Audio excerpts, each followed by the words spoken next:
Wow. Hello, everybody. Welcome to the Red Pill Nation Hangout. I apologize profusely. I did not know that I was muted. So, if you're listening in, I was wondering why nobody was jumping on board until I noticed that I was muted. So, once again, I am doing a solo show tonight. This is a little bit embarrassing, but it does happen. I am your host, Naroki5.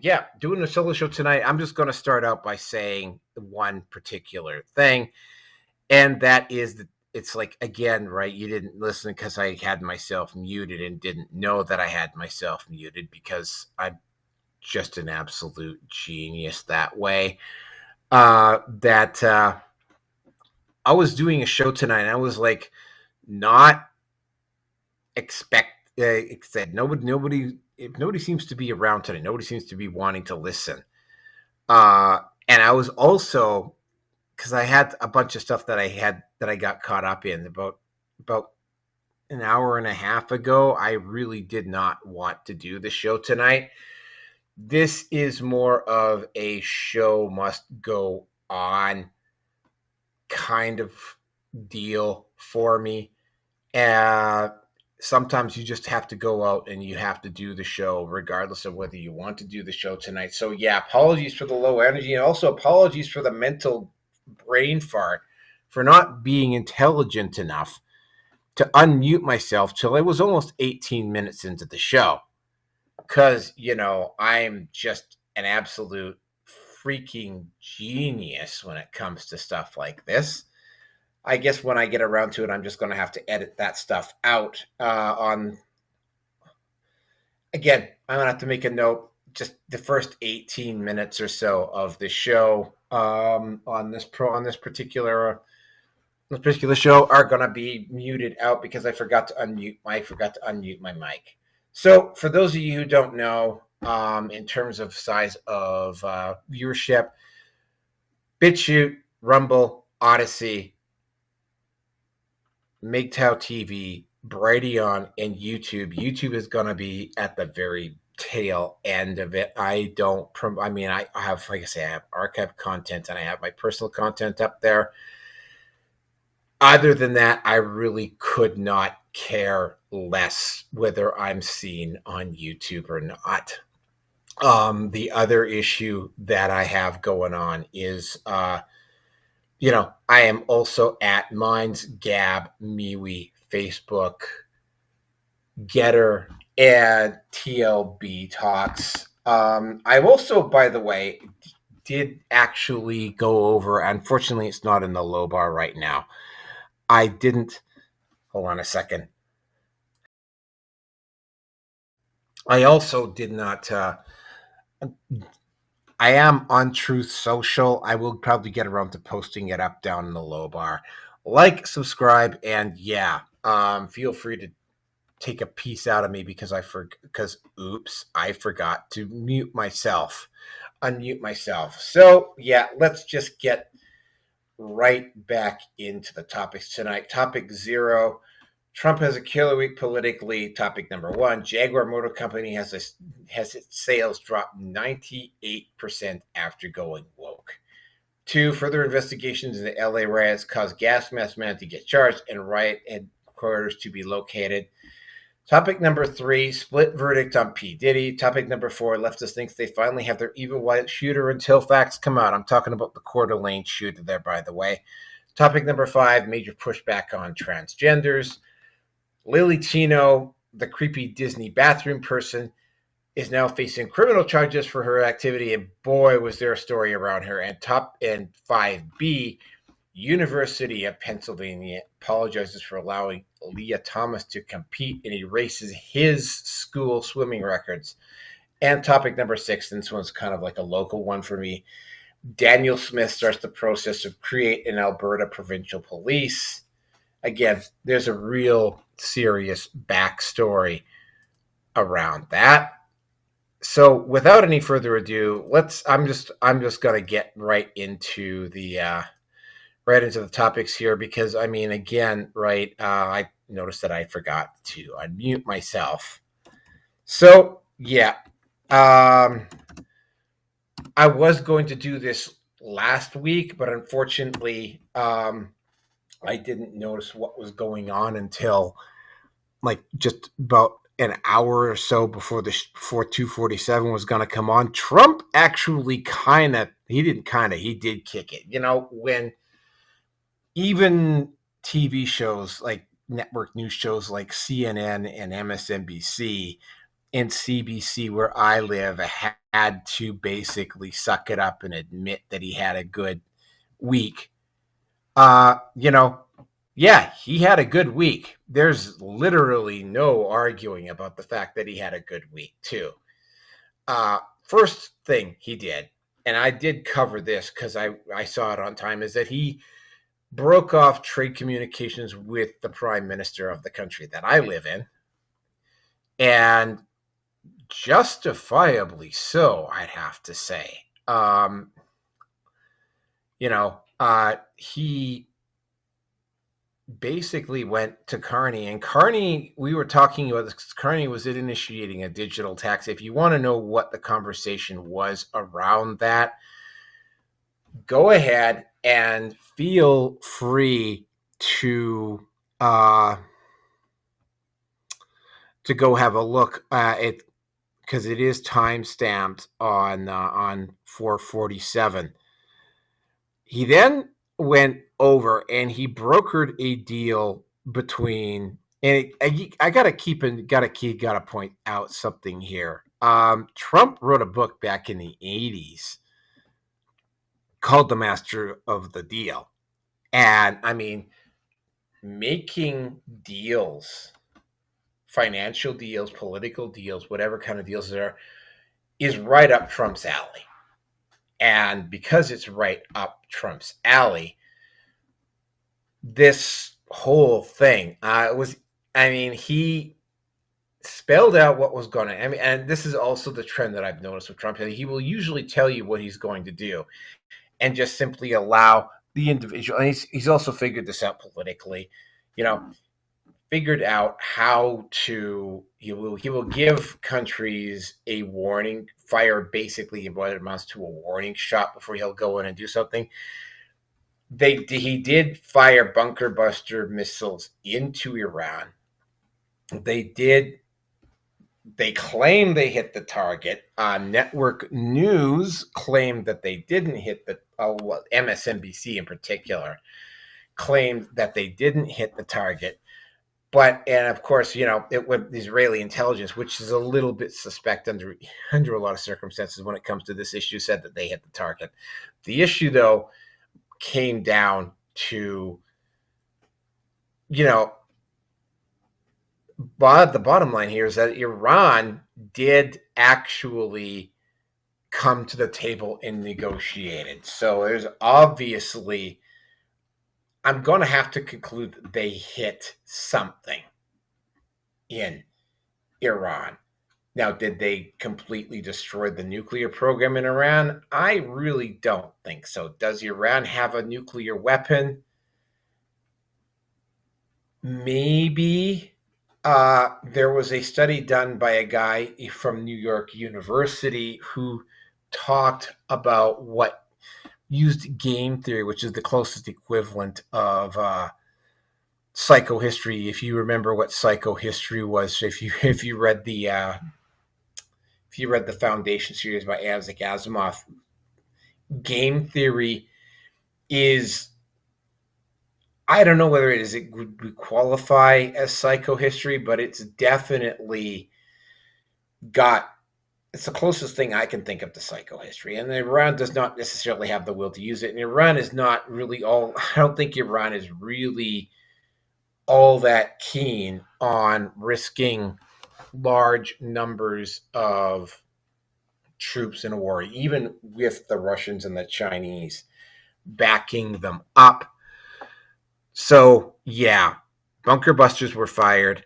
I also think that again, right, it depends on the school of thought that you come from. If you're the Jew behind every blade of grass crowd, then Trump is totally enthralled to the Jews, and he did it, and he sold his daughters. He sold Ivanka Trump off to marry a Jewish man and all that sort of stuff. I don't fucking buy into that sort of stuff. Do I think that he has some rather strong Jewish connections? Well, he is a businessman that did most of his business in New York City.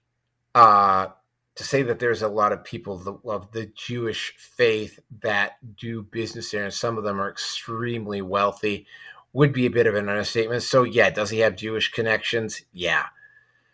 The other side of this is that, I'm going to talk about the Israeli government here, and not about, and again, this is about the Israeli government, not the Jews. The Israeli government has engaged in some rather sleazy activity over the years. I've heard there's been some rather tenuous connections with 9/11, with the Kennedy assassination, with a few other things. And there was also some very curious intelligence failures around October the 7th. And again, while I'm not, I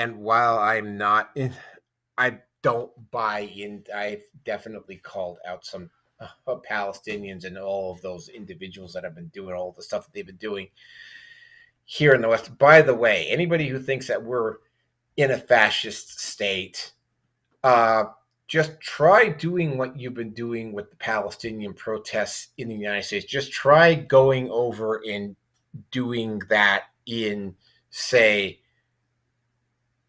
Laos or Bangladesh or in Japan or South Korea or some of the states in South America, and see how long you stay popular, or even out of jail, or being deported back to the Gaza Strip.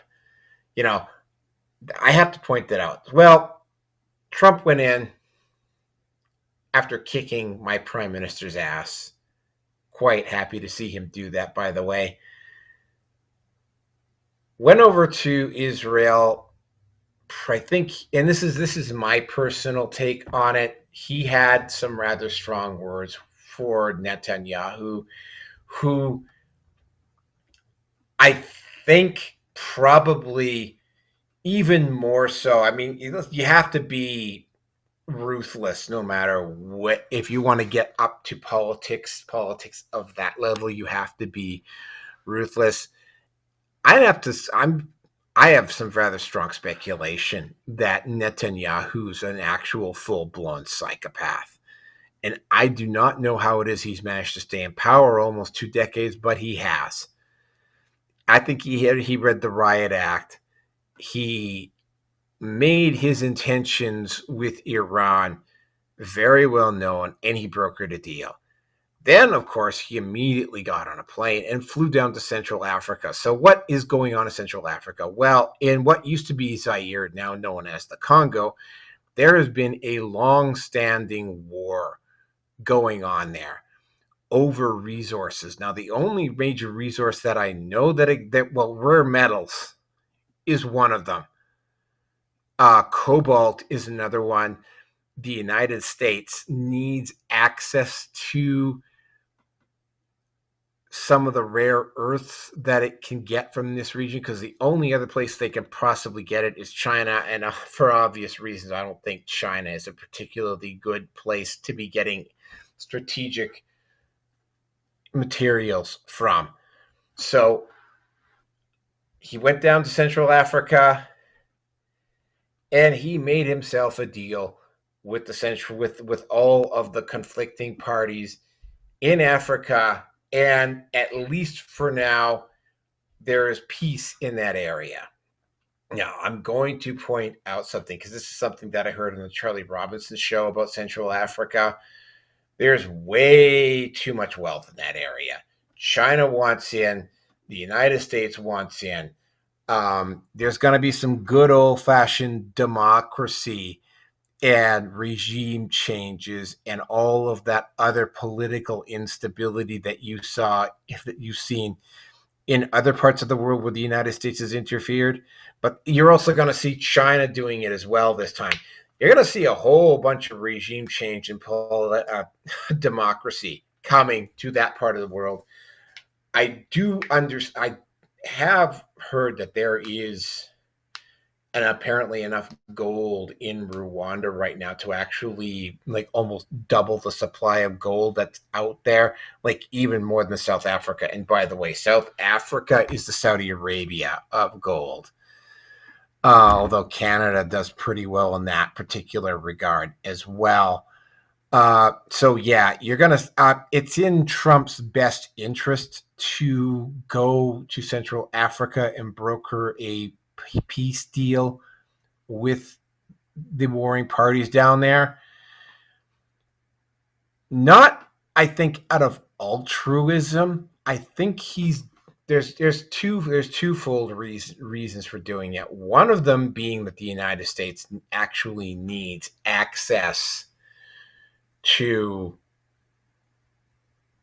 those strategic materials that are down there and getting them without having to, say, hire mercenaries to guard the extracted resources out of the ground from point A to point B. And by the way, at this point, I mean, I don't know how politically stable Kinshasa is, but I suspect a lot of that stuff is going to be going out of South Africa, which is also why I think why the U.S. government's been paying a little bit more attention to what's been going on there as well. I suspect that I've been told by a couple people in South Africa that the situation isn't what it fully appears to be.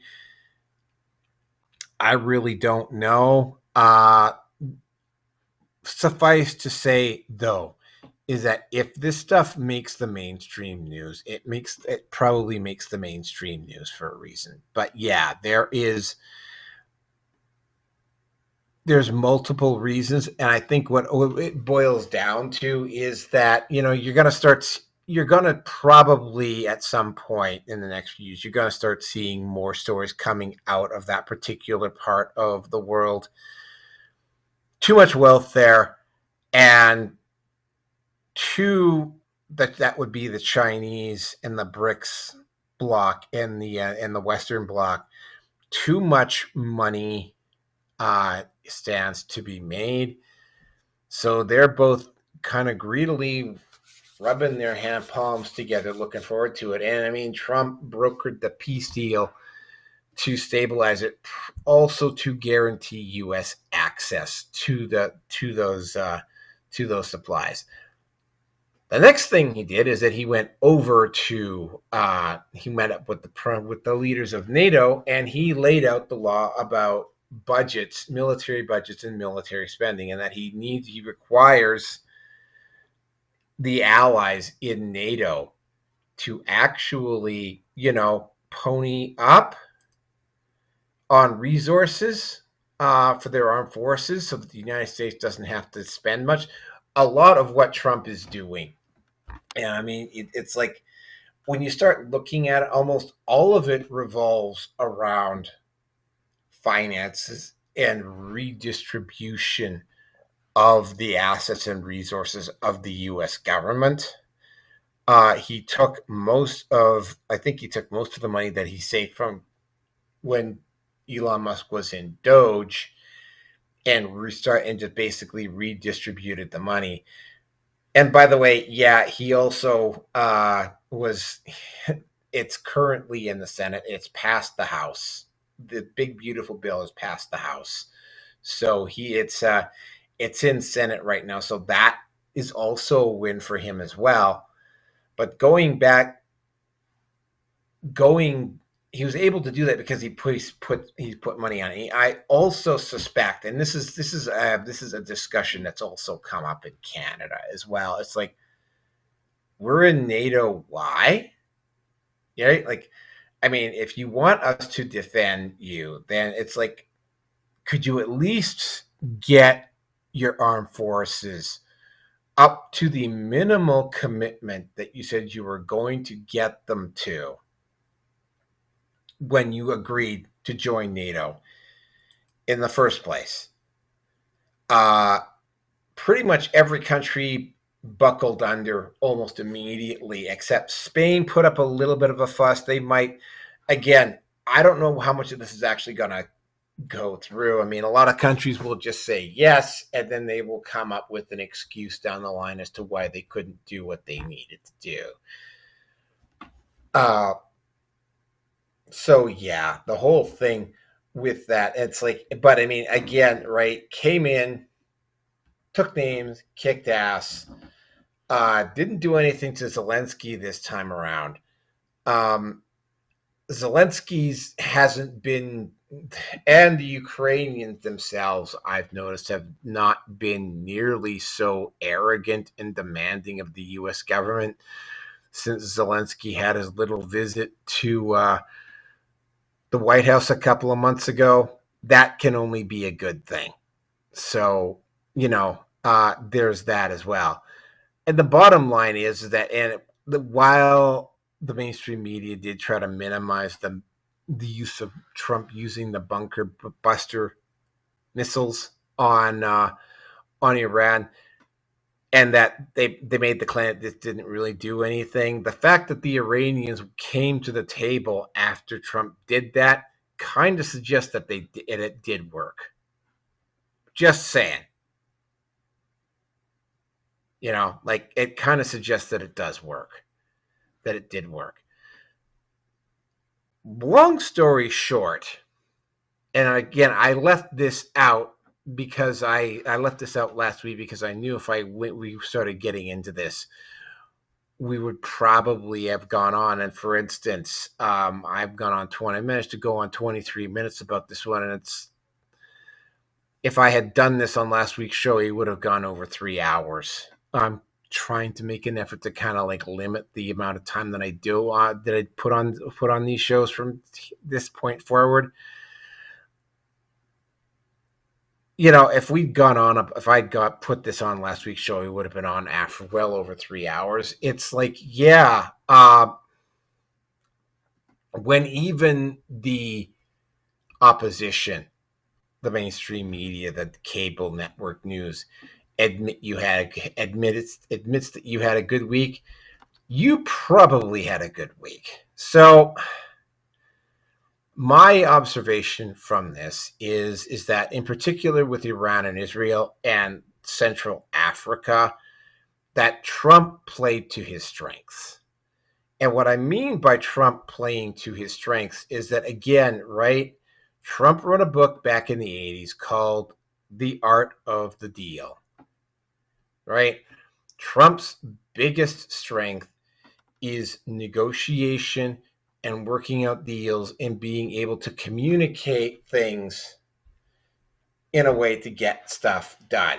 And he is able to do it. And I've noticed he's also gotten a lot more politically savvy this week in his second term as he was in his first term. But yeah, he got stuff done. And I'm just going to finish this off before I move on to topic number 2 here. While I agree with a lot of what Trump is doing, I am not like rah team Trump by any stretch of the imagination. I take the Sam Tripoli approach to the Trump administration, which is AKA the ceremonial changing of the crime families.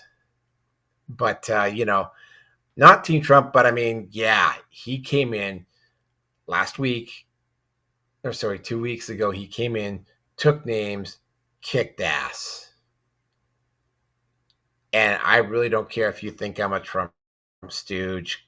Again, I've already explained to you that I'm not. But I mean, yeah, if the guy had a good week, the guy had a good week. Sorry, like you're just gonna have to fucking deal with it. Sorry, man. It's what can I tell you, man?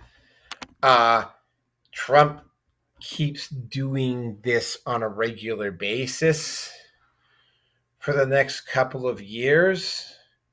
There might be some hope ahead, although again, I saw something today on my feed that suggests that maybe that Trump had given. I didn't have time to read it, but I saw something that said that Trump had given into lobbyists. I don't know what that is about. I'll have to go over and have a look after the show's done.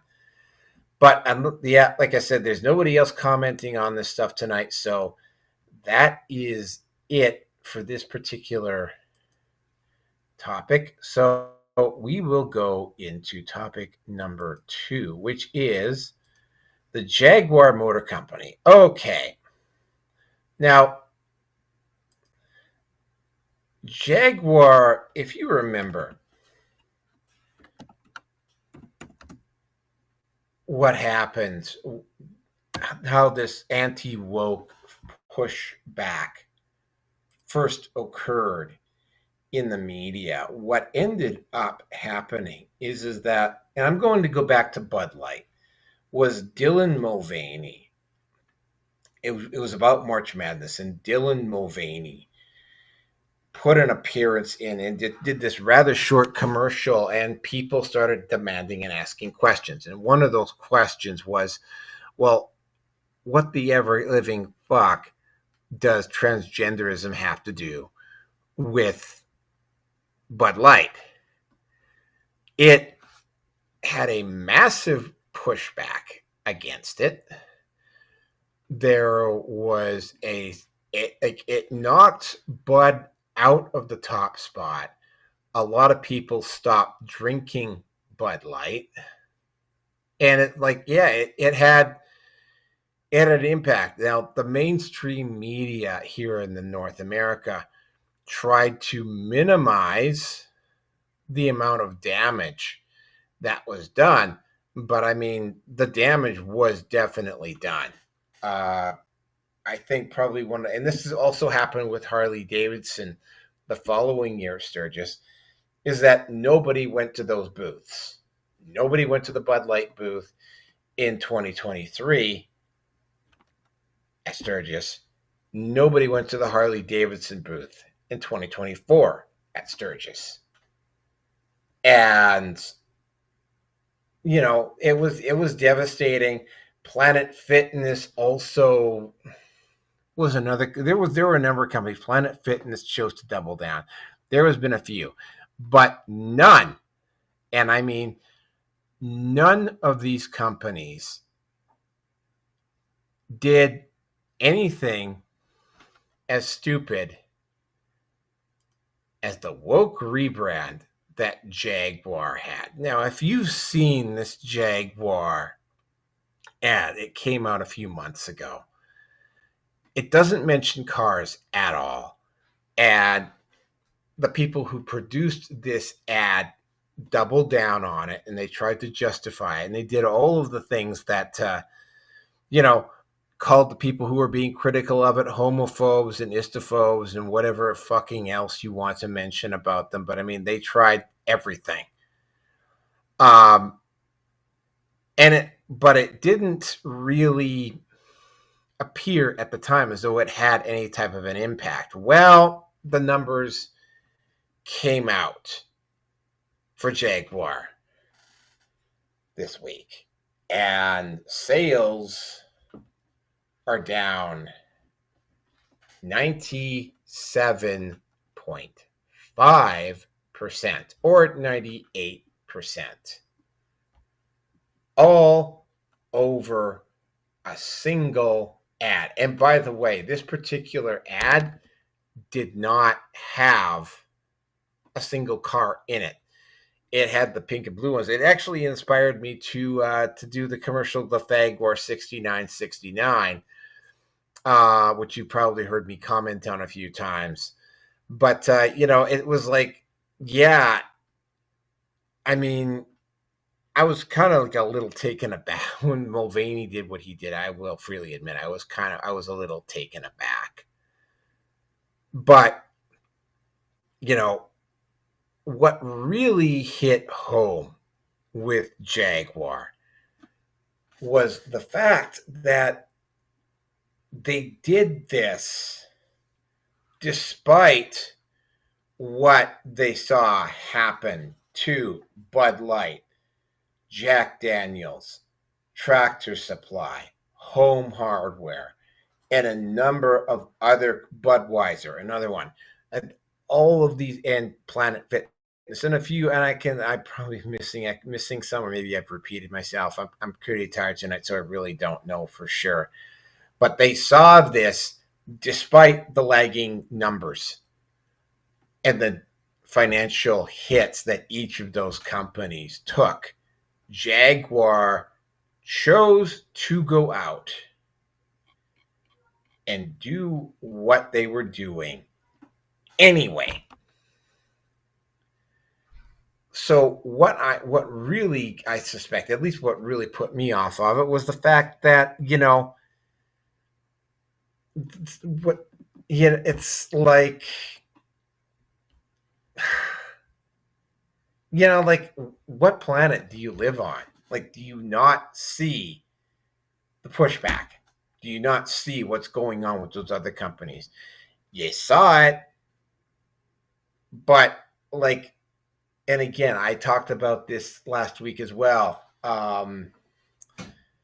You just keep repeating the same insanity over and over and over again because you're different, and the insanity, running your head against the brick wall, knocking yourself out, and then painting that wall a different color and doing it all over again still equates to you running your fucking head into a brick wall. And that's what they did. And this was just one step too many. Now, will Jaguar recover?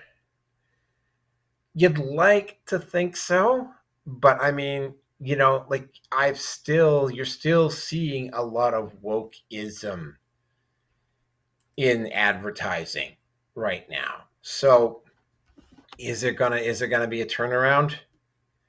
Yeah, maybe not. I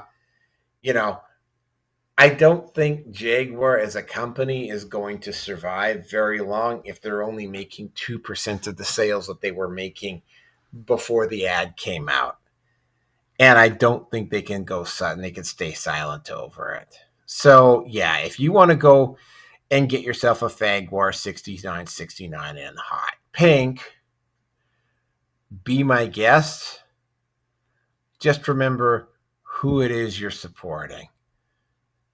Because, like, I mean, yeah, they're not. They didn't run the ads particularly long on mainstream media, but everybody knows, get woke, go broke, and if you think that's not the case, all you got to do is look at Jaguar. And that's really all I got to say on it. I wonder if I've got any comments.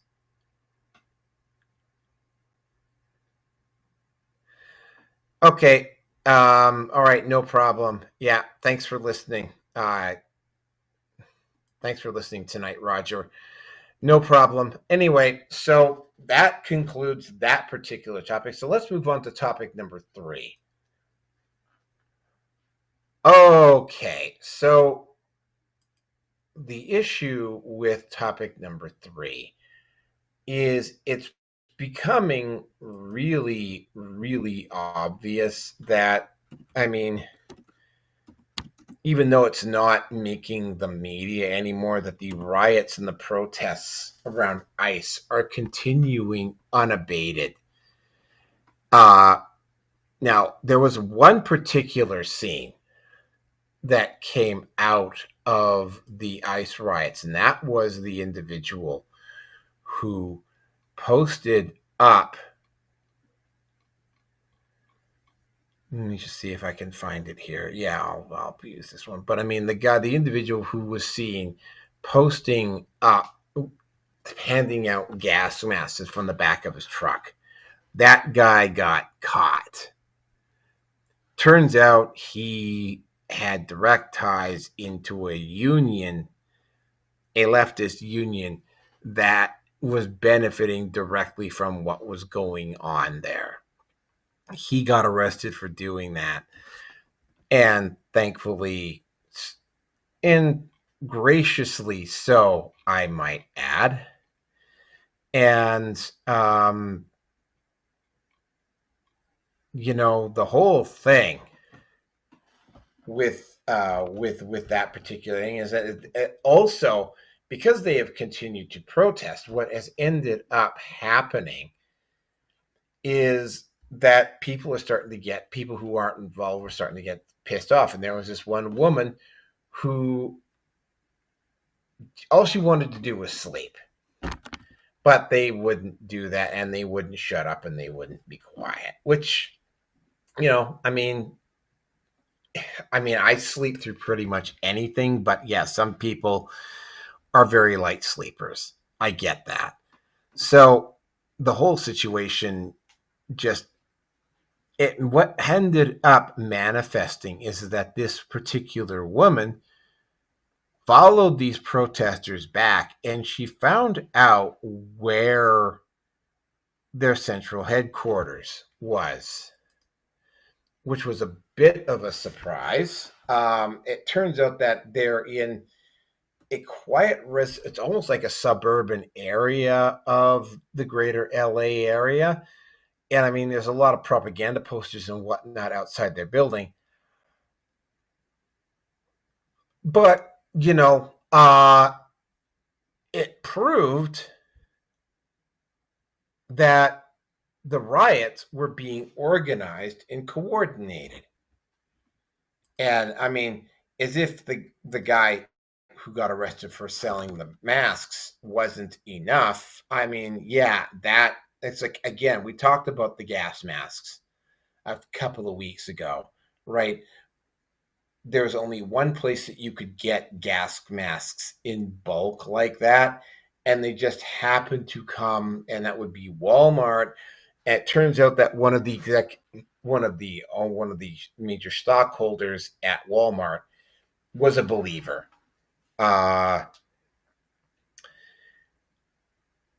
I'm also going to point out that the protests suddenly lost a lot of their steam when the Hells Angels also showed up in LA. Now, whether the Hells Angels, I said Hells Angels and it went down to one watcher. Oops. Well, the Hells Angels showed up in LA. That's also when Antifa backed off. So, and again, it's kind of obvious, right? Like, was somebody and was Antifa? Were these riots actual spontaneous riots? No, they weren't. They were organized. They were coordinated. The fact that somebody was able to track down the place where all of this stuff was being coordinated out of is kind of indicative of where things were going and what was going on. So yeah, so it turns out what we knew all along. The riots were not spontaneous. The riots were AstroTurf. And because they were AstroTurf, right? Somebody actually, you have independent journalists out in the streets of LA recording what's going on. And then when you have them recording what's going on, what you're finding out is that, there's a situation, and they're starting to see more and more evidence of collusion and coordination. And they know where these people are operating out of. Yet, curiously enough, the LAPD has not moved in, at least not so far anyway. Now, there is a federal law enforcement body that will probably eventually move in at some point. I'm going to have to guess it's either going to be the FBI or DHS, one of the alphabet agencies. Will probably move in eventually. But I mean, there's a lot of stuff around these like the No Kings protests and the ICE riots and whatever, that really strongly suggested that there was some type of coordination and collusion. And as we're going along, you're starting to see it happen more and more. Also, these idiots at Antifa have lives. And because they have lives, the protests have kind of started to lose their steam. Now, is there going to be an end to it at some point? I'm probably going to say yeah, but when that's going to be, I have no idea. But I mean, that's all I really got to say on that one. Yeah, was it coordinated? Mm-hmm.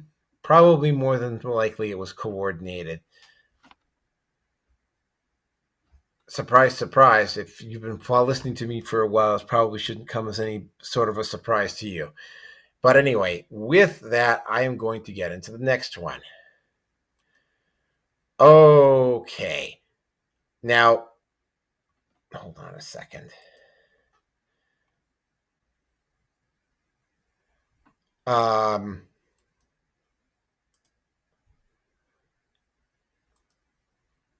So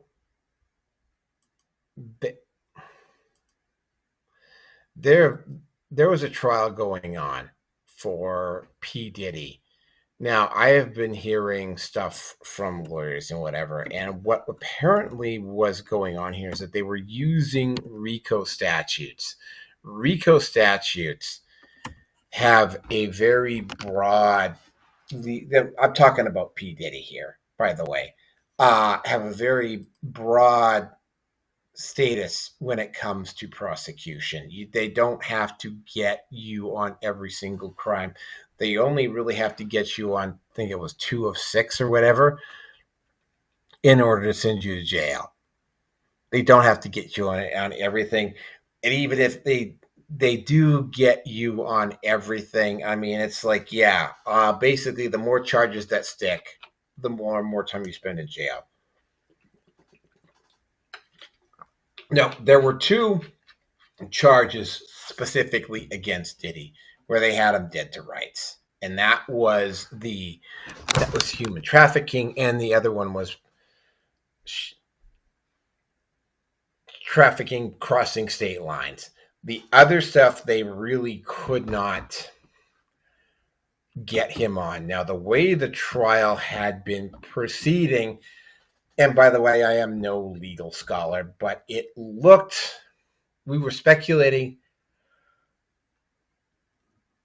at one point like they were looking like it was going, they were trying to botch the prosecution on purpose.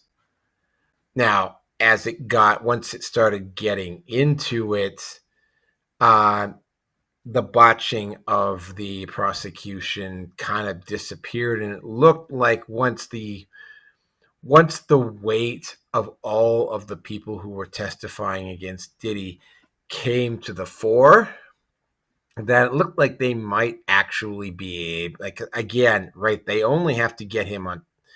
They only have to get him on 2 of 6, right? And by the way, it was a split verdict on the charges. They did get him on 2 of them. So that is enough, from my understanding, to actually send him to jail. Now, I'm not sure how long they're going to send him to jail for, but I suspect it won't be for nearly as long as some people were hoping. I'm also and I've said this about P. Diddy a number of times, I was never really that big of a fan of his. It also did look a lot like they were attempting to botch the prosecution of P. Diddy on purpose. Kanye West showed up at one point to disrupt the proceedings. So it went to jury. the jury came back and it was a split decision. So Diddy was found not guilty on some things and guilty on others. Under RICO statutes, they have enough for RICO, so they can definitely send him to jail. And I don't want to be busting the bubble of anybody involved, but that is probably Diddy is probably going to do some prison time. I don't know how much, and I suspect that they're going to have to throw him in prison at least for a couple of years just for the optics. Don't know about everything else, but they will have to throw him in jail just over the optics. And I mean, yeah, I'm sorry if that makes some people uncomfortable or angry or whatever. It's like, hey, I'm not the one doing the sentencing. Now, is it possible that somebody might go to the judge behind the scenes and mention a couple things, so they don't appreciate the Diddy verdict and that they need to send them away? Because, like, I mean, yeah, if they decide to do the sentencing consecutively and they throw the max at him, I mean, Diddy could be in prison for a very long time. I mean, he's not out of the woods yet. He's probably not going to die in prison, but he could be there for an exceedingly long time. Just thought I should let you know about that. I mean, like, is it possible that he might be in jail for a couple of decades over this? Is it possible that they might convince the judge to throw the book at Diddy and give him the maximum on the 2 charges that he was found guilty on, just to compensate for the charges that he wasn't found guilty on? Yeah, actually, that is a very strong possibility. Is it possible that he might just be sentenced to time served and be allowed to walk? Yes, that is also a very strong possibility as well. Rumor has it that Diddy was actually kind of relieved when all this happened. So, this was not a guarantee with him by any stretch of the imagination. And I got some personal opinions about. I always knew him as Puff Daddy. He changed it to P. Diddy. I just know him as Puff Daddy. I never really liked the guy. I didn't dislike him either, but I never really liked the guy very much. Between him and Suge Knight back in the 2000s and 1990s, I mean, the rap music scene in LA appeared to be a den of vipers and unscrupulous individuals that would have zero qualms about taking advantage of musicians and their artwork, aka their singing, and the albums that they were producing.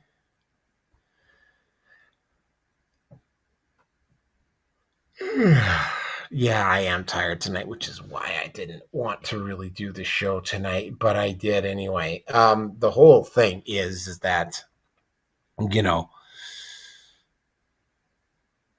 there's some very, very suspicious stuff happening, and there's just enough weird, like, for instance, Hollywood went strangely quiet when he got arrested, and speculation as to why that happened. You're free to speculate. The actions of a lot of people in Hollywood when he got arrested and the way they started acting and what they started doing kind of suggests that this is perhaps widespread now. I'm going to point this out. Is everybody in Hollywood in on this? No, I don't think so. I think Hollywood has its factions and its cliques just like every other group. And there's going to be, and the music industry is exactly the same way. I mean, back when Suge Knight and P. Diddy were the two big names. I mean, those two were going head to head, and it's obvious. I mean, P. Diddy has no problem being a thug, right? Suge Knight, and this is something that I'm starting to think a little bit more about. Suge Knight might have been sent to jail because he refused to play ball with the powers that be, were supposed to say where P. Diddy did. Just saying, man. I mean, I didn't particularly like some of the stuff that Suge Knight did either. But I mean, you know, to my knowledge, nobody ever accused Suge Knight of having freak-offs and potentially sexually exploiting the people that worked under him. Now, he was still a thug. Let's make no mistake about that. Suge Knight was still a thug. But I mean, you have to pick between Suge Knight and P. Diddy right now. If I was a musician, I would have gone with the thug, right? You know, as long as I'm keeping up my end when it came down to that particular issue, I mean, you know, as long as I was doing what I was supposed to be doing and I was maybe a little bit hard-nosed with Suge, I probably would have ended up being better off as opposed to ending up with P. Diddy and having to deal with his despicable bullshit. And yeah, do I think P. Diddy got away with something? Yeah, do I think he'll end up in jail? I've said this before, I'm going to say it again. I think for the sake of optics, they will have to send him to prison for some prison time. Is it going to be a significant amount of prison time? It probably won't be as long as what Suge Knight did, had time that Suge Knight had to go through. But yeah, he will do it. He won't be doing as much as Suge Knight had to, though. And again, right? Like I said before, I never really liked P. Diddy in any form or fashion. So, and I really wasn't emotionally invested in what happened with him. But that does remind me, though. I was in discussion with some people about doing a P. Diddy episode, and it looks like I'm probably going to have to do it in the next week or two now because of the verdict. So yeah, we'll see. But yeah, that's pretty much about it on this one. I'm going to move on to topic number 4. Topic number 4. Okay, topics come up, wherever you are. Okay. Topic number 4, and it's a double. Oh, we're talking about the shooter in Coeur d'Alene, Idaho. Now, this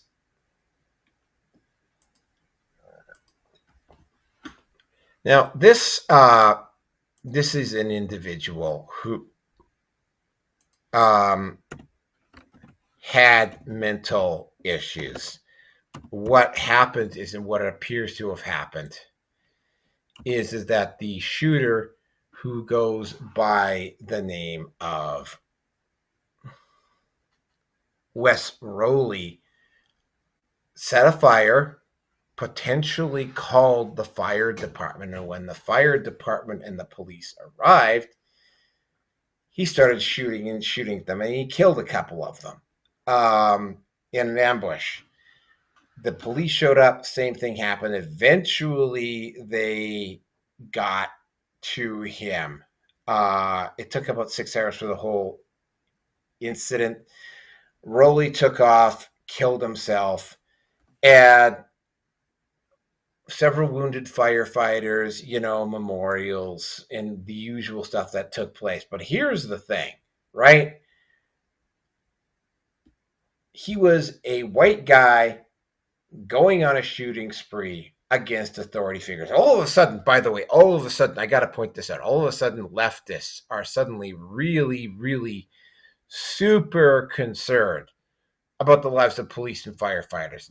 Except, of course, and if you're looking at the thing right now, it's like literally the protests. They were like throwing bricks and using weapons on the police in Los Angeles, but all of a sudden the left was super concerned about the lives of these firefighters. How moving of them. I should point that out. So immediately upon happening, he had far right views. His parents, and by the way, at least his mother and stepdad were definitely Trump supporters. Actually, you'll probably, those of you who don't, I have never been to Northern Idaho. My understanding that Northern Idaho is definitely MAGA country. So, I mean, that's not that big of a surprise. His dad was also his father, because his parents were divorced. His dad was also MAGA.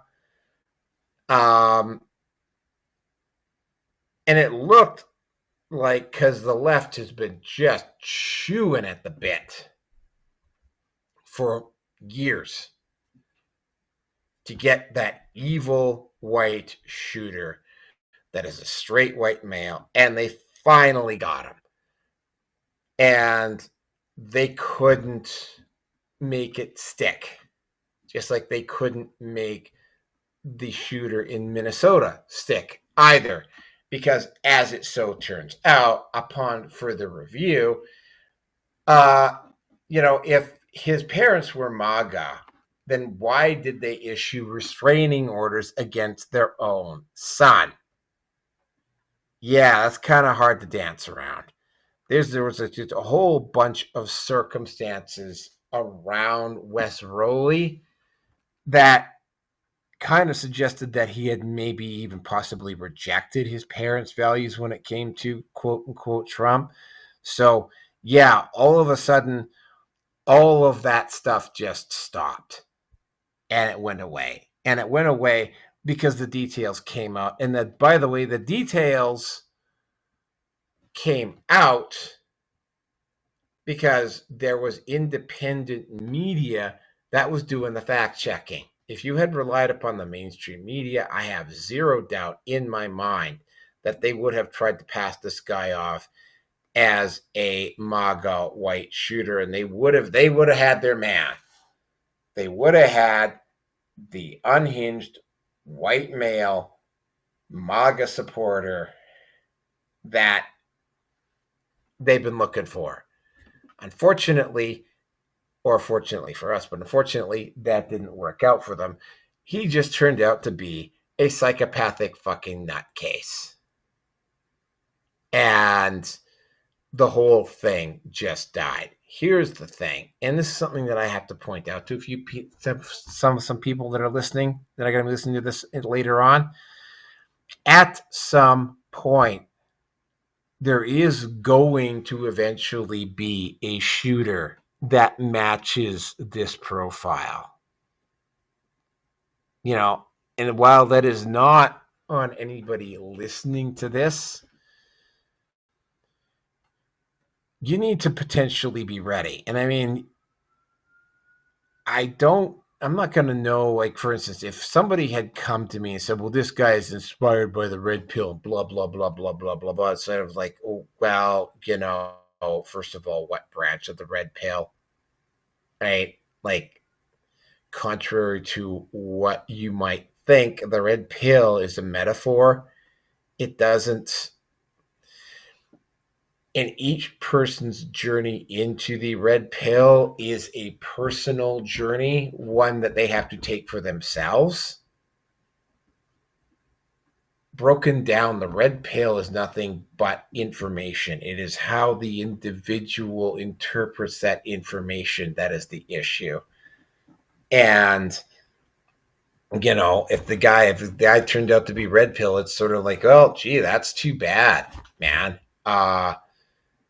I know for a fact that there are some unhinged people who claim that they've taken the red pill, and this is something else that happened. I mean, I've met some people that went insane because of the red pill. I mean, the red pill is a very bitter pill to swallow. I mean, a lot of people who take the red pill end up becoming exceedingly nihilistic.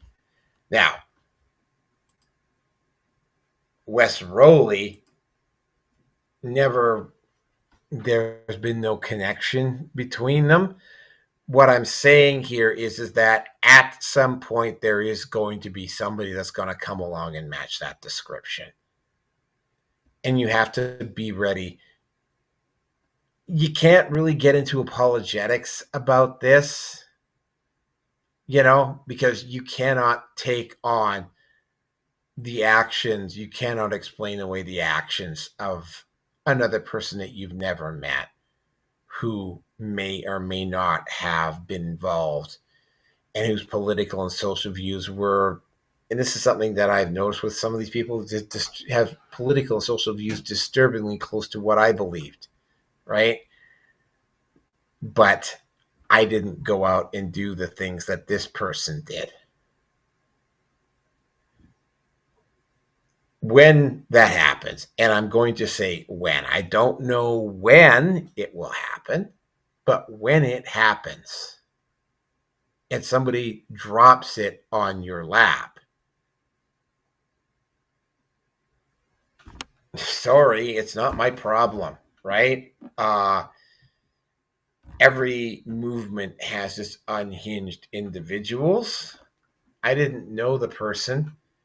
And just like how I can't hold every woman responsible for the actions of some really misandric, man-hating feminists out there, you can't hold me responsible for something that some guy did in some fucking part of the United States or in Canada or whatever, and just because he claims that he's taken the red pill, right?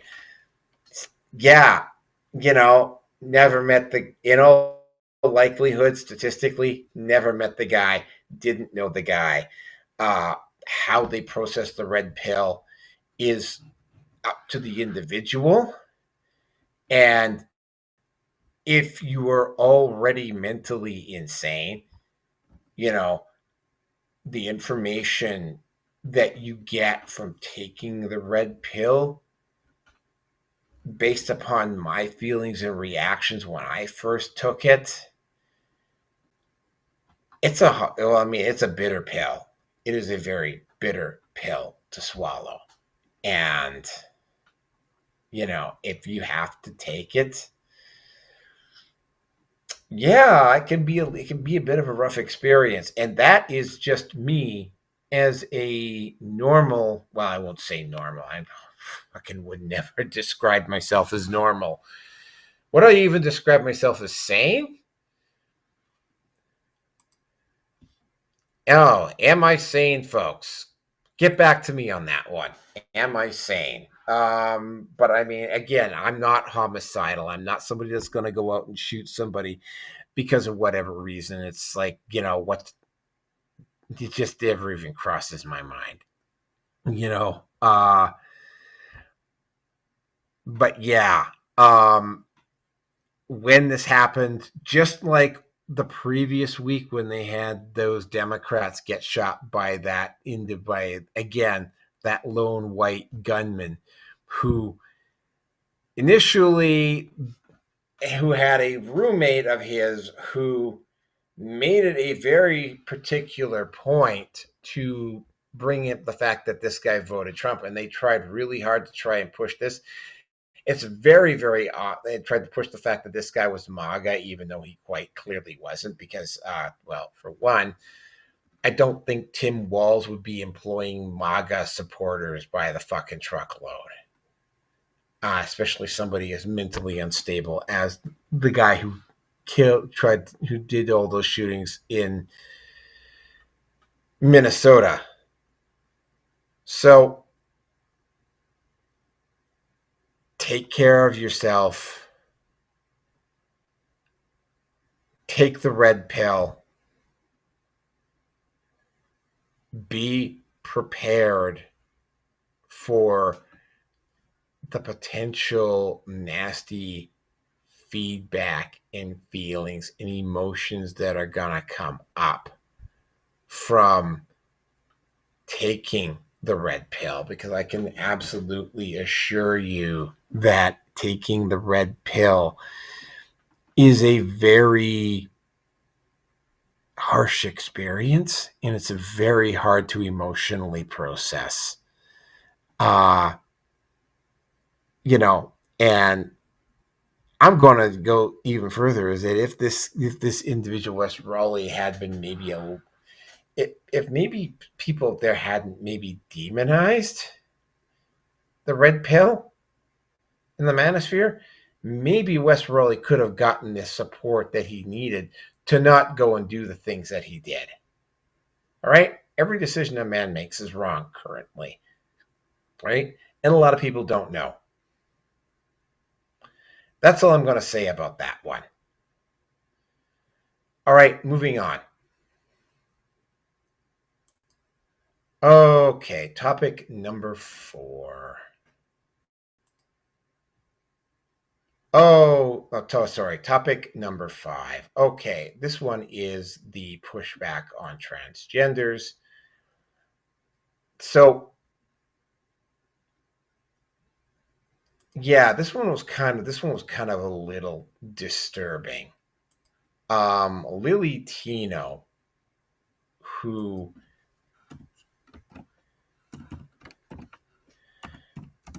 had, and I remember seeing Lilly Tino on TikTok, because I mean, she'd been up at Libs of TikTok a couple of times getting all offended because somebody misgendered her and acting like it was a big, huge offense and that her feelings were hurt. Like, I actually give a shit. But it's like, yeah, she made, and it was like,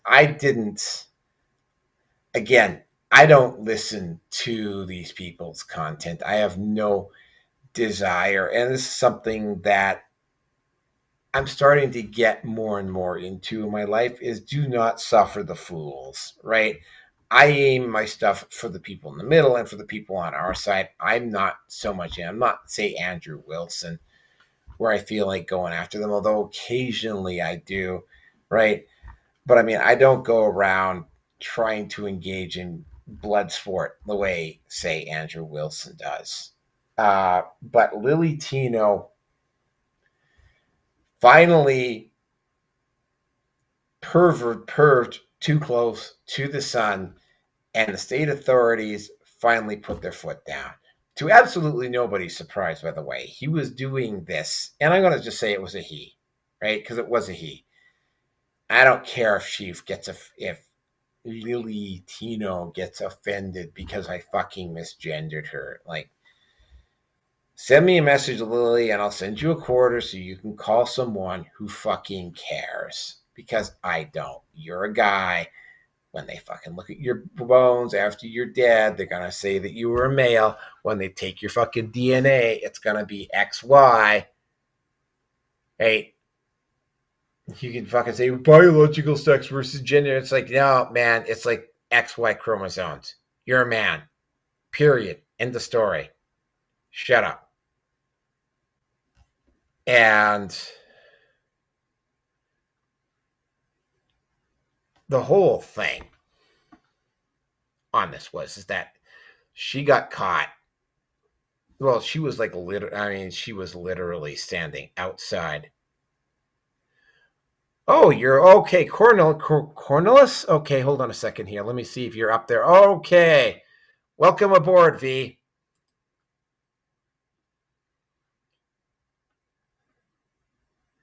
So, anyway, yeah, you can come. We're on transgender bathrooms right now, V. So yeah, I'll just finish up, and then I'll let you have your say. Well, and then you can also introduce yourself. So Lilly Tino, what she would have been doing, and you may want to be sitting down for this one, because I said the company, the place that she was doing, it said Disney World in Florida. Yeah, another perv associated with Disney. Are you shocked? Are you amazed that it would be Disney? Naturally, of course, Disney wasn't going to do jack fucking shit about that. And what was going on is that based upon some of the complaints that some of the women registered in this, is that she was, sorry, I keep saying she. He was hanging out in a women's bathroom, and he wasn't using the stalls. What he was doing was he was standing there with his phone camera out, trying to invoke a response from one of the women that was in there. And, after it got exposed, the whole thing just ended up not going particularly well. It was some women found out that, yes, indeed, you could actually criminally charge Lilly Tino for doing what he was doing, which is exactly what happened. He fucked around and found out. If he had been doing, got to point out, if he had been doing this at Disney World in California, it wouldn't have mattered, because California would not have done anything. Fortunately for all of us, he chose to do this in Florida, where Ron DeSantis and the Attorney General take a very dim view on what he was doing, and decided that they were going to throw the book at him. So now Lilly Tino, as he goes by, has scrubbed all his social media. He's facing criminal charges. And I'm just going to point something else out about this guy. He was the individual that was going to restaurants and filming himself getting offended if the waiter or the server misgendered them, and make a big deal about it. So this is karma, for lack of a better term. In no way do I feel sorry for this person. Of course, there's a petition on board asking Disney to have this guy banned from Disney resorts and whatnot. This is Disney. Of course, they're not gonna fucking do that. Of course, but it's out there. Yeah, Lily, you perved out too close to the sun. You got caught. Boo, piddly fucking who. Go to jail. Do not pass go. Do not collect $200. That's all I got to say about that one. Now, the next topic on this particular, because this is a two-parter, is the fact that it's a two-parter, V. That's Lia Thomas, that disgusting individual that set all those records at the NCAA's a year or so ago. Oh, by the way, Iman Khalif also has to return her gold medal as well. His gold medal, the one that he won at the Olympics. He has to return his gold medal as well. So that's three, actually. I totally forgot about Iman Khalif. Yeah, that also happened. I don't remember all the details about that one, but that one as well. But what ended up happening is that University of Pennsylvania got made to look really, really bad for allowing Lia Thomas to compete for their university.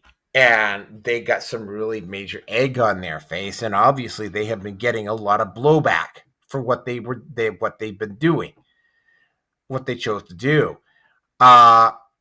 University of Pennsylvania apparently grew a fucking conscience and decided that they were going and apologized for allowing Lia Thomas to compete in the women's events, for allowing him to do what he did at the NCAAs with their blessing, for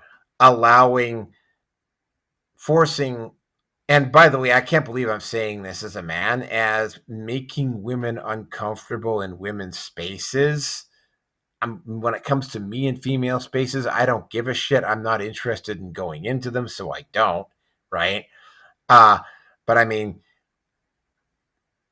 the University of Pennsylvania, by the way, I'm also going to point out that the dean of the University of Pennsylvania was one of those was Harvard, MIT, and the University of Pennsylvania, right?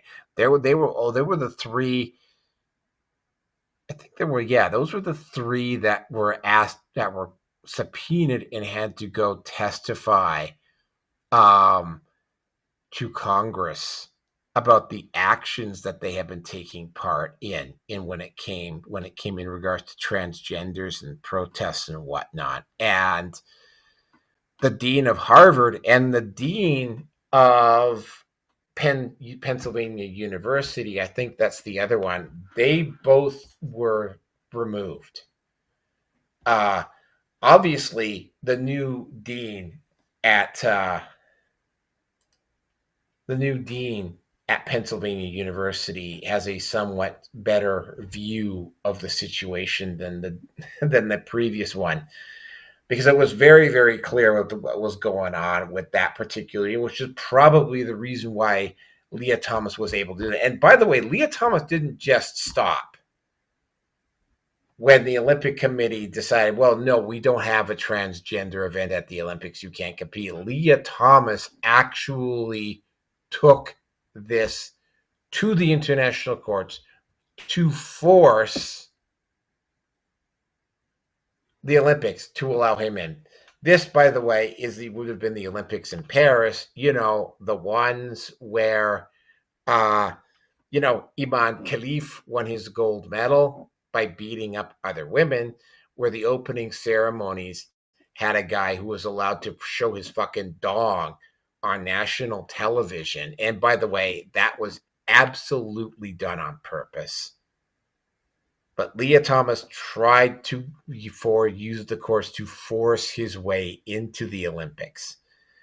This could have been stopped right at the very start had somebody at the University of Pennsylvania just used the word no with force and authority.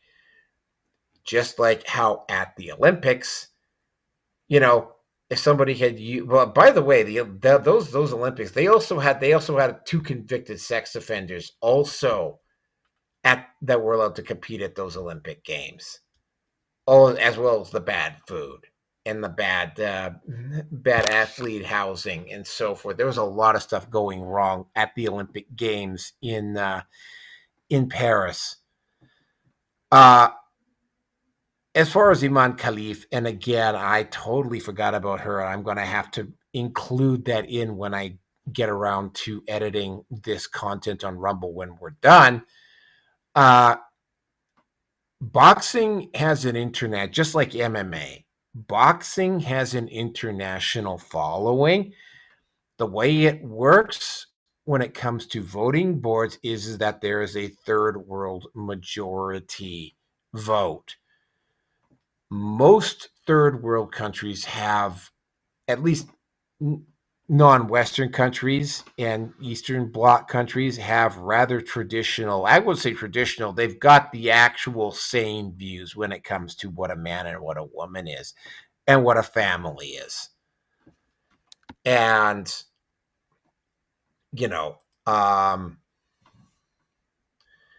they voted.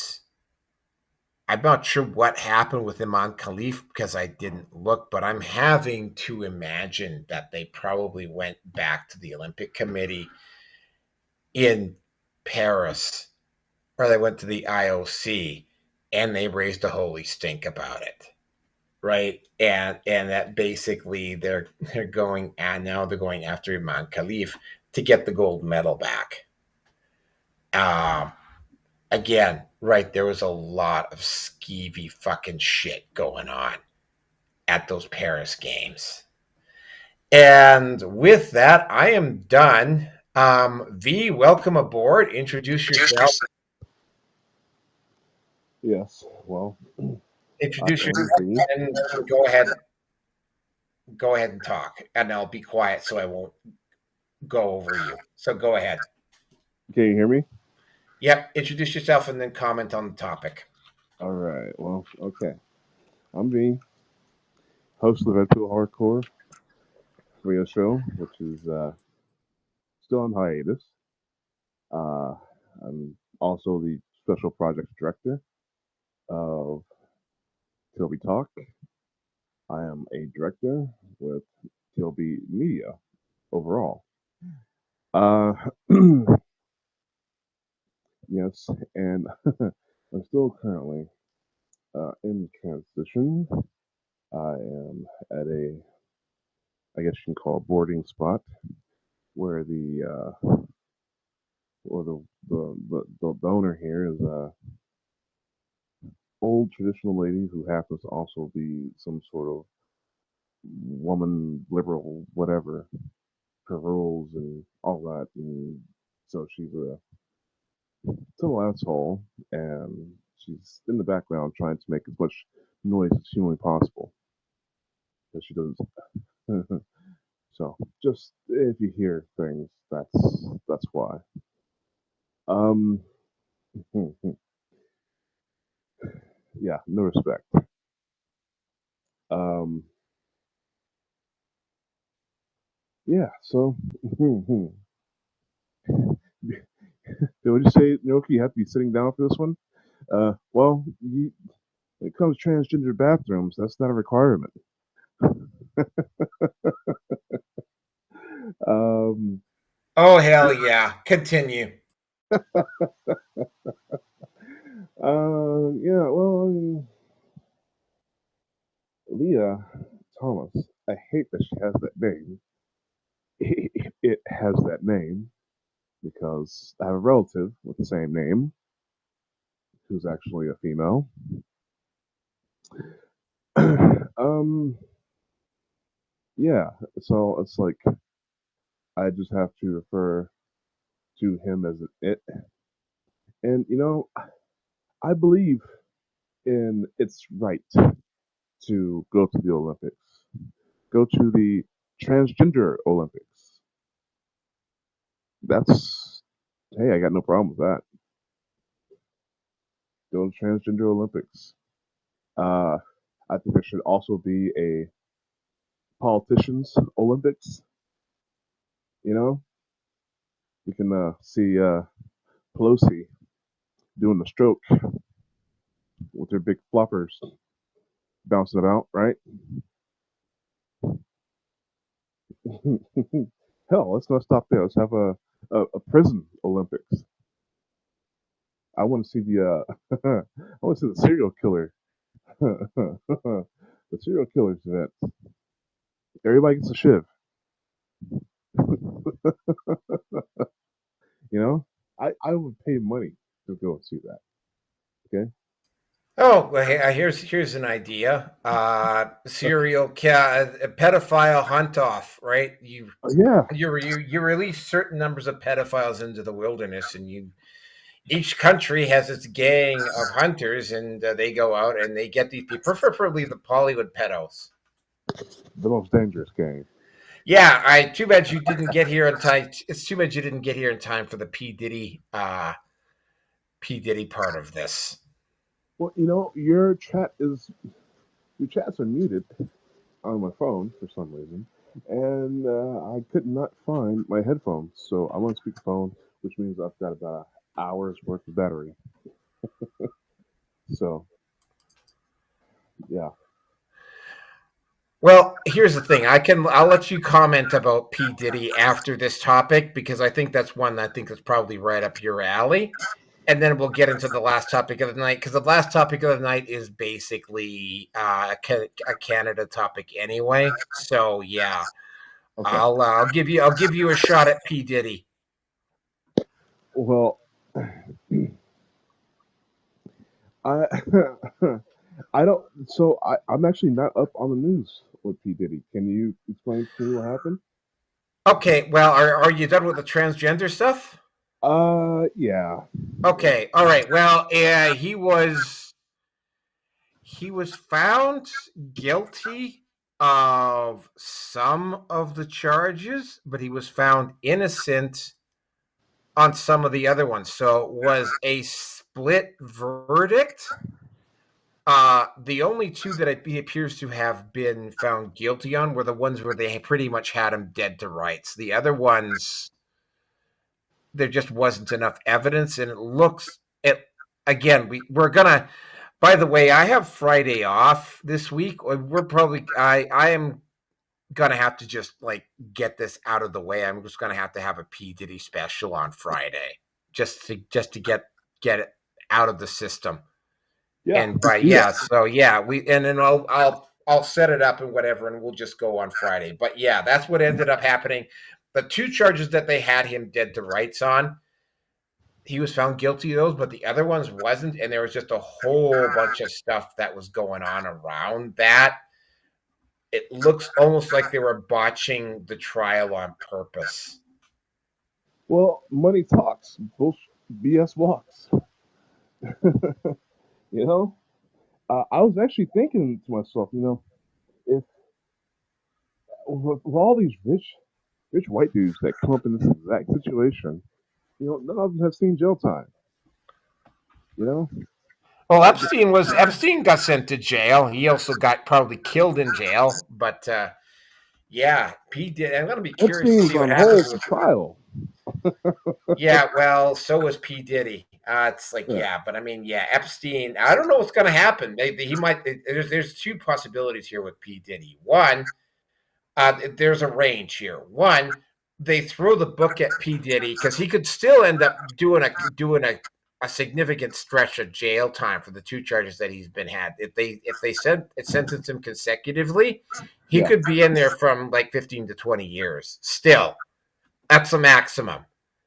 The other end is that they could basically sentence him to time served and let him walk out. Those are the two possibilities at this point.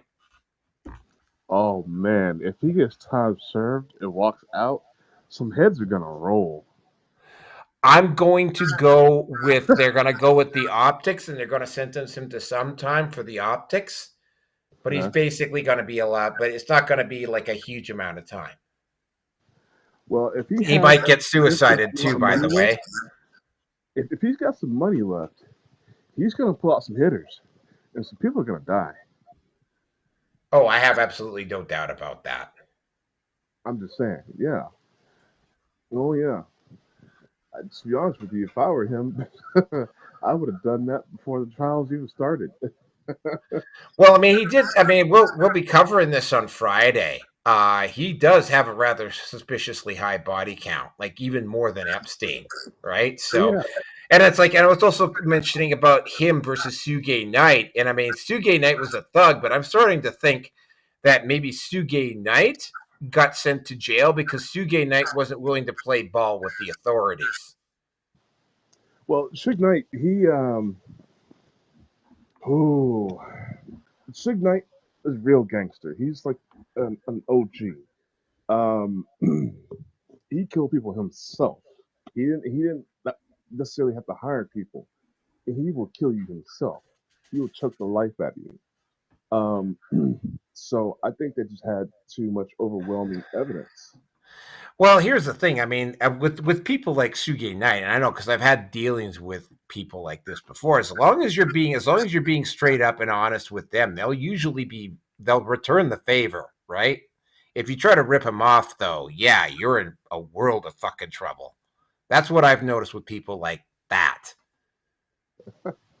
Yeah. Well, I got. I know I have some relatives myself. Uh, Again, with these names, good lord, Suge, Suge. You gotta say Suge. I got Shug. Okay. Suge.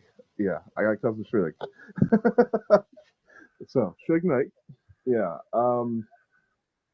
It's and it's these people.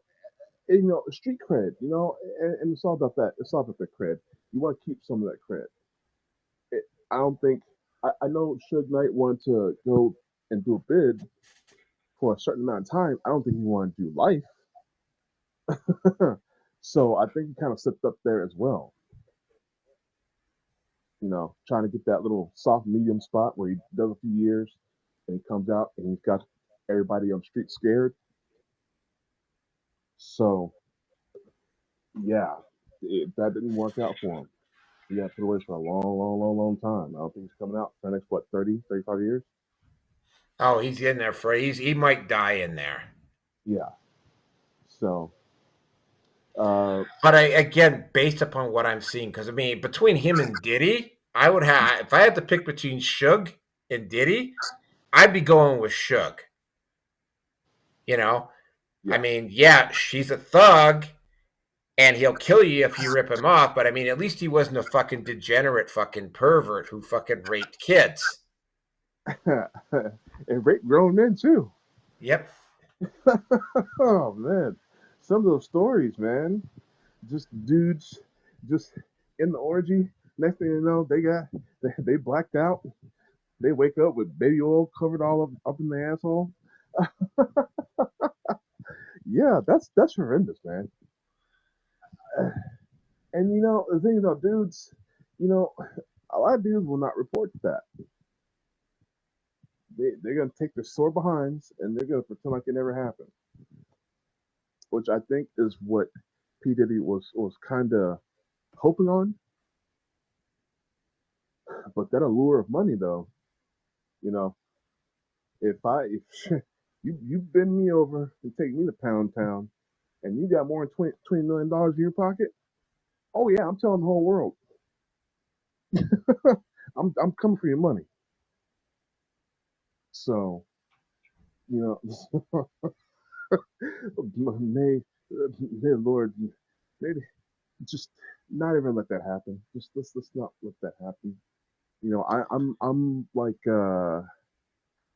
the boy Cat Williams. I'm gonna protect that hiney hole. I'm gonna protect my my virginity. I'm gonna protect my integrity. The hiney hole. Mm-hmm. You know. Yep. Okay. Anything else? Because yeah, I'm gonna set this up for Friday because I got my schedule. Monday, Tuesday, and then I got something else going on Wednesday, and then I work Thursday, and then I have I gotta be at work at 7 a.m. on Friday, so we'll be starting a little earlier on Friday, like probably about 7 or so. But because I got to get to bed and get up and got to get in the car and drive about 45 minutes to work on Saturday morning. So Oh, anyway, that's yep. good. So all right. So and then we will finish off with this next topic here, which is of course, and yeah, this is a Canada topic. It was right at the very end of the show. But I will kind of bring you up to speed on it here because you may have something to say on it. Danielle Smith, the premier of Alberta, has decided to finally put her money where her mouth is. And the Alberta provincial government here where I live has decided that they're going to have, and I mean, yeah, because they have, like every state in the U.S. has got its state police. But the only two provinces in Canada that have provincial police are Ontario and Quebec.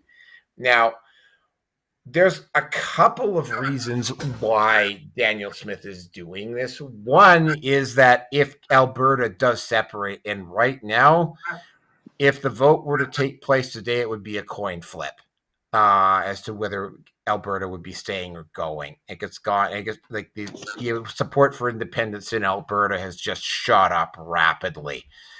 Uh, the other part on this is that Justin Trudeau over the past 10 years, but specifically since post COVID, he had been using the RCMP to intimidate his critics, in particular his critics in Western Canada. At least 3 different times the RCMP were used to either charge and arrest critics of the Trudeau regime or were used to intimidate journalists that were working in Alberta. And if the RCMP does that, you really have no in Canada anyway. And like if you lived in, say, in Calgary or Red Deer or Edmonton, you could go to the Edmonton police or you go to Calgary. But if you live out in the suburbs, like outside of the city, outside of the big cities, there usually isn't a separate police force. So the other reason I think, and this is going to come big because I mean, apparently Mark Carney is also going to try to come up with another version of the Online Censorship Act as well, to try to stymie criticism of some of the stuff that he's doing. Is that another reason why she wants an provincial police as well as a RCMP is that if Ottawa attempts to use the RCMP, and they will, because they did this. They used the RCMP in Quebec when Quebec was attempting to separate, in particular back in the 70s, to monitor and sometimes outright break the law with the Quebec separatists in Quebec. All of this stuff was kind of going on behind the scenes. It's not where it's like with Alberta, where they're basically just flagrantly doing it out in the open. With Alberta, they've been doing it right out in the open. So I mean, but here's the thing: if they try doing that here in Alberta, and Alberta has a provincial police force, if the RCMP show up and try to intimidate a citizen who's critical of the federal government here in Alberta, the Alberta Provincial Police will be kind of like, yeah, we want to talk to you about what you were doing.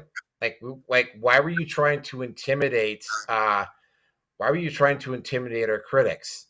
Why were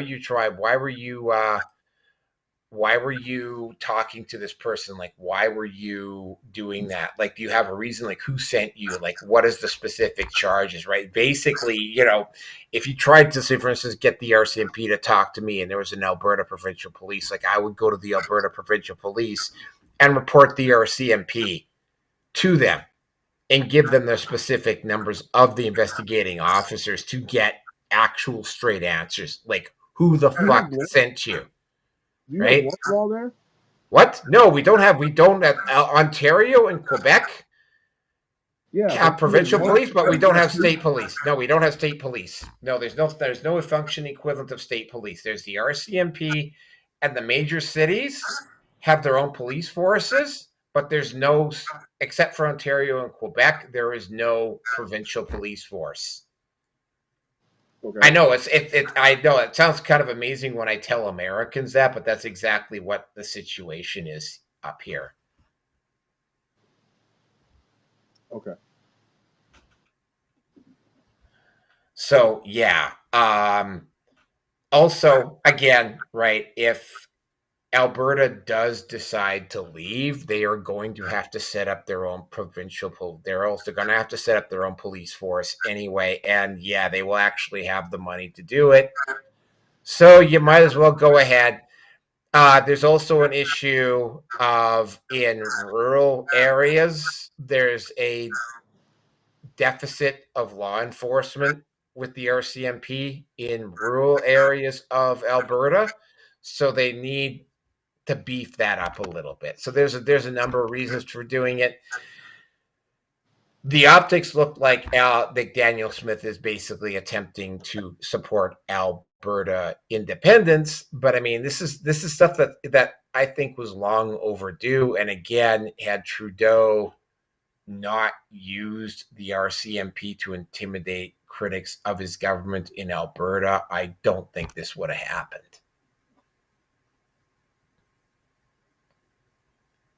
And that's it. Unless you got something else to add to that, then we're probably done, V.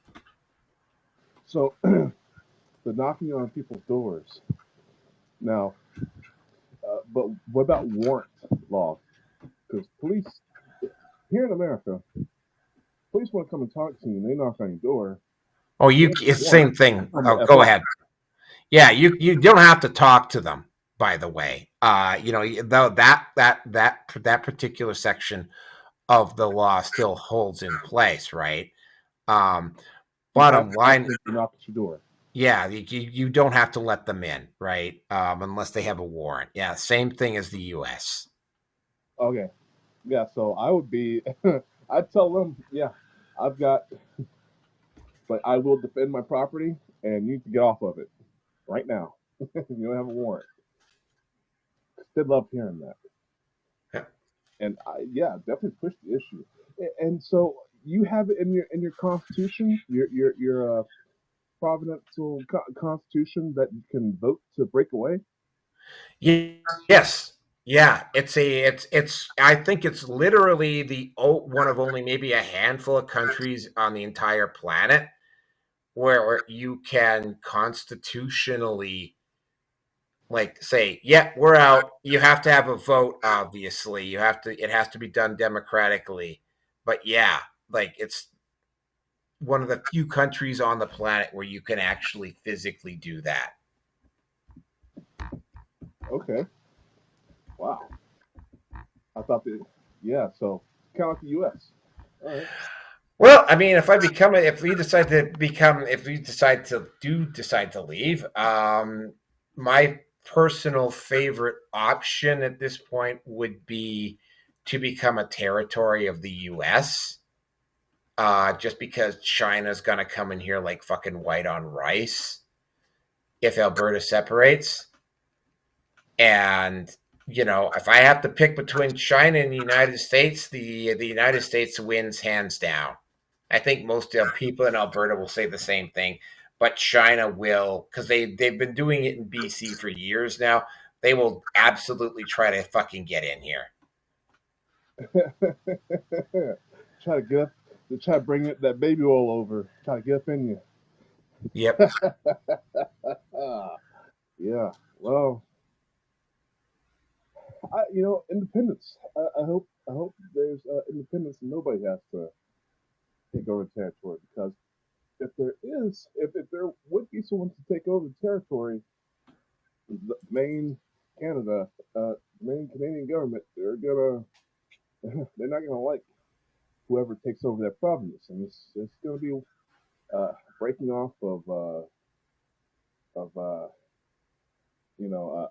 treaties, going to be breaking off of allies, and potentially becoming enemies.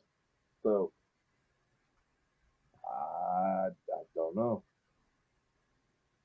So, but yeah, hopefully Alberta will just be an independent country, country of Alberta. I can sound that. Well, if it keeps going the way it's looking, that's exactly what's going to happen. Um, I didn't want it to come to this. My birthday is July 1st, 1967, which is Canada's 100th birthday. So I've got a very split. I got my feelings on this are split. Mentally, I'm like totally on board with what Alberta. If Alberta decides to go, I'm like, yeah, I'm in. But from an emotional point of view, I'm kind of split. So yeah. But yeah, I think thanks for showing up, V. By the way, I appreciate it. For those of you who thanks for those of you who watched. Again, apologies for forgetting to not unmute my mic for the first 18 minutes of the show and having to start all over at 18 minutes. So that's going to get fixed in post. Maybe not on Rumble, but it's going to get fixed on the other it's going to get fixed on the other platforms. I'm just going to include a little blurb in the Rumble saying, yeah, show actually starts at this point in time. I will get everything set up for Friday, and we'll be doing the show earlier because, like I say, I gotta be up for like 5 or 6 to get out to work Saturday morning. So yeah, we'll start the show a little bit earlier, but that will be the P Diddy episode, which is one less thing I'll have on my plate. So yeah, we'll set up the P Diddy episode for Friday. Make sure everybody is on board for it, and we'll have a good time. talking about baby oil and Yeah. Johnson. Johnson and Johnson and baby oil and all of the other stuff. Yeah. Again, I didn't have a dog in that fight. I really personally did not like P. Diddy as a person, but it was like, I didn't have really any kind of a dog in the fight, but it's like, yeah, looks like P. Diddy may have dodged a bullet.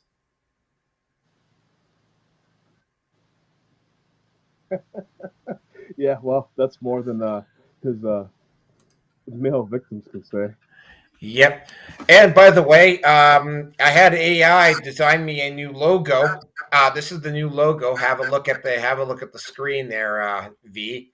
That's the new logo for the show. I like this particular one. You might be seeing a whole lot more of it. AI designed. I really don't care if you get your jimmies in or not because it's AI designed. I actually happen to like this design, so this is going to be one of the new logos. Thank you very much for all of you for listening tonight. Thank you, V, for jumping in so I didn't have to do the show completely on my own. Yep, that is it for tonight, folks. We will see you for 449, which will be the P. Diddy episode. And that's it for tonight. Have a good night.